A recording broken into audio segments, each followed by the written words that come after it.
అదే RTV app వార్తల్ని క్షణాల్లో చదివే అవకాశం ఉంటుంది. ఒక న్యూస్ పేపర్, ఒక టెలివిజన్ ఛానల్ మీ చేతుల్లో ఎప్పుడూ ఉంటాయి. ఊరు మండలం ఈదులూరు గ్రామంలో ఇద్దరు అన్నదమ్ముల తగులో భాగంగా బెల్లి వెంకన్న, బెల్లి లింగయ్య అనే ఇద్దరు అన్నదమ్ముల విషయం. అందులో భాగంగా పశువుల కొట్టం దగ్గర పశువులకు వేసిన ఏదైతే మేత గడ్డి మేత ఉంటుందో అది వేస్ట్ అయింది. ఏదైతే ఉంటుందో చిన్న కుప్ప ఉంటే అందులో ఏదో నిప్పు మెరుగులు పడి తరగబడితే ఆ లింగయ్య అనే వ్యక్తి మా అన్నయ్య కాల్ చేసిండు అనే అనుమానంతో పిటిషన్ ఇవ్వడం జరిగింది. కానీ ఆ పిటిషన్లో కూడా వెంకన్న అనే పేరు మెన్షన్ చేయలే. అనుమానితులతో పిటిషన్ ఇస్తే వాళ్ళ అన్నను తీసుకెళ్ళి పోలీసు వాళ్ళు వాళ్ళ తమ్ముడు లింగయ్య కానీ లింగయ్య అల్లుడు తొన్లాయికి సంబంధించిన వ్యక్తి వాళ్ళ యొక్క ఫోర్స్ తోటి, అధికార పార్టీ నాయకుల యొక్క ఫోర్స్ తోటి పోలీసు యంత్రాంగం మీద ఒత్తిడి తీసుకొస్తే అతన్ని స్టేషన్ తీసుకెళ్ళి వెంకన్నని 18వ తారీఖు నాడు బెల్ట్ తీసుకుని విపరీతంగా కొట్టడం జరిగింది.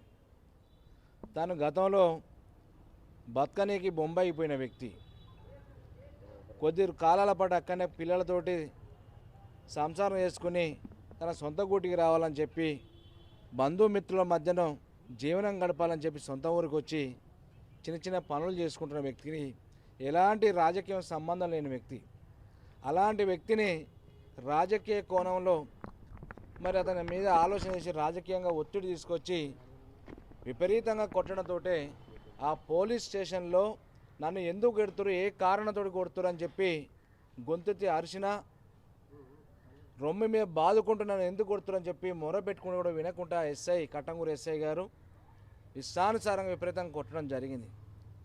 తర్వాత ఈవినింగ్ సాయంత్రం ఇంటికి పంపిస్తే ఇంటికి పోయిన తన భార్యకు పోలీసులు తీసుకుపోయి నన్ను కొట్టిరు, ఎందుకు కొట్టిరు, ఏ కారణం నాకు తెలుస్తలేదు అని ఇంట్లో భార్య చెప్తే మా తమ్ముడు ఏదో పిటిషన్ ఇచ్చిందంట అని చెప్పితే ఇంట్లో ఆమె కొద్దిగా లొల్లి చేసింది.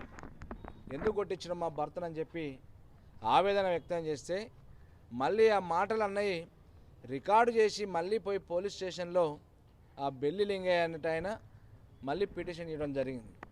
అదే రోజు మళ్ళీ 19వ తారీఖు నాడు కానిస్టేబుల్ ఎస్ఐ గారు పంపించి ఎస్ఐ గారు రమ్మంటారా అంటే నిన్న 18వ తారీఖు తిన్న దెబ్బలకే భయం ఎక్కువ ఉంది. అసలు రాజకీయం తెలియదు, ఊరు వాతావరణం తెలియని వ్యక్తి ఏళ్ళ తరబడి బొంబాయిలో బతకనికి పోయి వచ్చి ఊరు వాతావరణంకి వస్తే తన మీద మళ్ళీ రెండోసారి రమ్మంటారు అని చెప్పి ఆ భయంతో పాయిజన్ మందు తీసుకొని మందు తాగడంతో వెంటనే నెల కుటుంబ సభ్యులందరూ కూడా హాస్పిటల్ తీసుకురావడం జరిగింది. దాదాపుగా 18వ తారీఖు అంటే 24 గంటే 6-7 రోజులు కావస్తుంది. ఎస్ఐకి పిటిషన్ ఇస్తే మళ్ళీ పట్టించుకోలే. అలా కుటుంబ సభ్యులు వచ్చి 18వ తారీఖు నాడు పిటిషన్ ఇచ్చారు.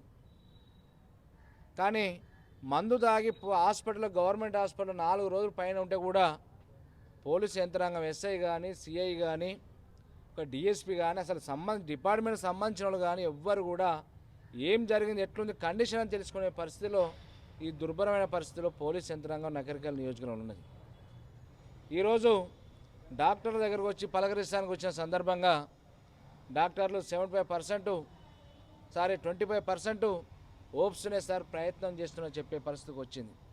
ఒక 50 సంవత్సరాల వయసున్న వ్యక్తి, కూలినాలు చేసుకుని బతకటోళ్ళు, పిల్లలను పోషించుకోవడానికి దూరం పోయి బతకొచ్చి ఊరును పట్టుకుందామని వచ్చి ఊళ్ళోకి వస్తే ఒక రాజకీయ రంగం ఉల్పి ఏమాత్రం కూడా ఎంక్వైరీ చేయకుండా, విచారణ చేయకుండా అనుమానంతో పిటిషన్ ఇస్తే పోలీసుల యొక్క అచ్చు ఉత్సాహంతో ఈరోజు ప్రాణాలు తీసుకునే పరిస్థితికి దాపరిచిందంటే ఈ వ్యవస్థ, ఇక్కడ ఉన్న రాజకీయ వ్యవస్థ ఏ రకంగా ఉందో ఒకసారి మనందరం కూడా ఆలోచన చేయాలి. నేను దీని సందర్భంగా మొన్న కేతపల్లి సేమ్ ఇదే సంఘటన జరిగింది. ఈదులూరు సంఘటన జరుగుతున్నపై జిల్లా ఎస్పీ గారికి 2 రోజుల క్రితమే మీ అందరి సమక్షంపై కలిసి చెప్పడం జరిగింది. కానీ ఇప్పటివరకు ఎస్ఐ గారి మీద ఎలాంటి చర్య తీసుకోలే. నేను ఒకటే డిమాండ్ చేస్తున్న, మీ ద్వారా పోలీస్ యంత్రాంగాన్ని, ఐజీ కానీ, డీజీపీ కానీ, ఎస్పీ గారు కానీ, ఈ రాష్ట్ర ముఖ్యమంత్రిని కానీ ఒకటే డిమాండ్ చేస్తున్నాం. మీకు ప్రజలు ఇచ్చినది అధికారం, ప్రజలకు సంక్షేమం కోరమని ఇచ్చిరా? రాజకీయ కోణంలో ఈ రకంగా బెదిరింపులతోటి మరి ప్రాణాలు తీసుకోవాలని చెప్పి అధికారం ఇచ్చిరా చెప్పవలసిన అవసరం ఉన్నది. ఈరోజు ఆ కుటుంబం పేద కుటుంబం. ఈ సంఘటన కంటే ముందు ఇంకొక రోజు వారం రోజుల ముందు ఊళ్ళో గతంలో మేము శంకుస్థాపన చేసినా కానీ పలకలు ఉంటే పలగొట్టి వాళ్ళ నాయకులు ఎవరో ఎమ్మెల్యే గారు వస్తారని చెప్పి ఫ్లెక్సీలు పెట్టుకుంటే 2 వర్గాలు పెట్టుకుంటే వాళ్ళకు వాళ్ళు పోటీపడి చింపితే అమాయకుడు వీళ్ళ కొడుకు బొంబాయిలో ఉంటాడు, స్టిల్ ఇప్పుడు కూడా బొంబాయిలో ఉంటాడు.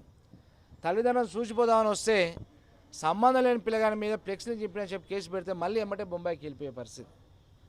అంటే వీళ్ళు ఏ రకంగా రాజకీయాలు చేస్తారు, ఎవరేమన్నా ఊళ్ళో తేటగా జరిగినా కష్టమే ఉంది, బతకాలన్నా కష్టమే ఉంది.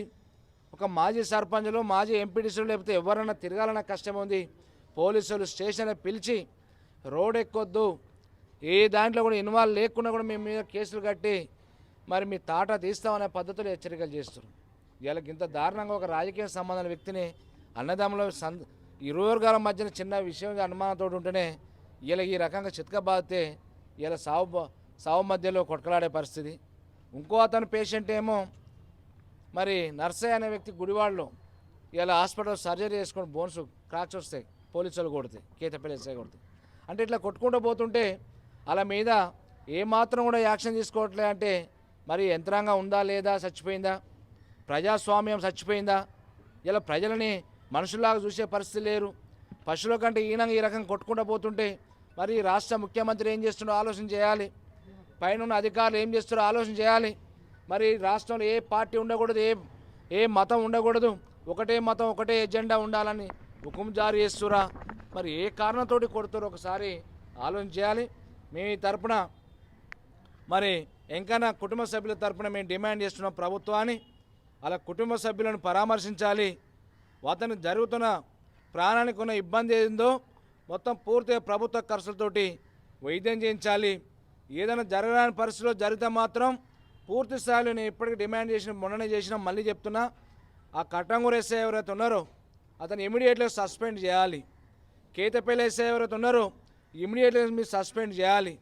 మీరు ఏదో అధికారం ఉంది అని చెప్పి ప్రజానాయకులను చూసుకొని మీరు ఏమైనా మీరు చట్టపరంగా మీరు చర్యలు తీసుకోకుండా మరి వాళ్ళని చుట్టపు చూపులాగా చూస్తే మరి తిరగబడే రోజులు వస్తాయి.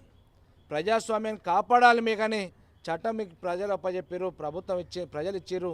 అది కాపాడకుంటే ఈరోజు ప్రాణాలతో చెలగాటమాడితే చూస్తూ ఊరుకోవడానికి ప్రజలు సిద్ధంగా లేరనే సంగతి మరి ఈ యంత్రాంగానికి విజ్ఞప్తి చేస్తున్నాం, ఈ రాష్ట్ర ముఖ్యమంత్రికి విజ్ఞప్తి చేస్తున్నాం. బేషరతుగా వెంటనే కట్టంగూరు ఎస్ఐని కేతపల్లి ఎస్ఐని ఇద్దరిని సస్పెండ్ చేయాలి. మీరు సస్పెండ్ చేయని నెల ఖచ్చితంగా మేము ప్రజాస్వామ్య పద్ధతిలో మరి న్యాయబద్ధంగా మరి న్యాయస్థానాన్ని ఆశ్రయిస్తాం.